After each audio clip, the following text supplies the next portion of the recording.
Merci Madame la Présidente. Avant de présenter mon amendement, je voudrais souligner, puisque nous sommes dans une actualité particulièrement alarmante, que la suspension brutale de MaPrimeRénov' n'est pas un simple ajustement budgétaire. C'est un coup d'arrêt qui est porté à l'un des dispositifs les plus efficaces de la transition énergétique en France.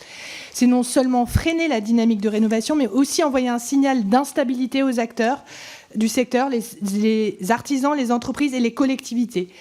Juste quelques chiffres pour rappeler le dispositif. Depuis son lancement en 2020, MaPrimeRénov' a permis la rénovation de près de 2,5 millions de logements, générant 38 millions d'euros de travaux.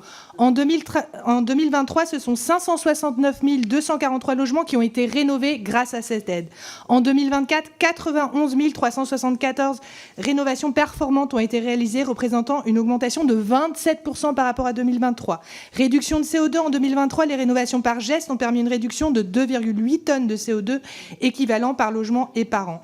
De plus, les chiffres pour le premier trimestre traduisent une augmentation du dynamisme. 3 fois plus d'aides ont été accordées au premier trimestre. Madame Lernos. En fait, cette suspension menace des projets déjà engagés depuis plusieurs mois et 78% représentent des passoires énergétiques. Merci, monsieur le rapporteur.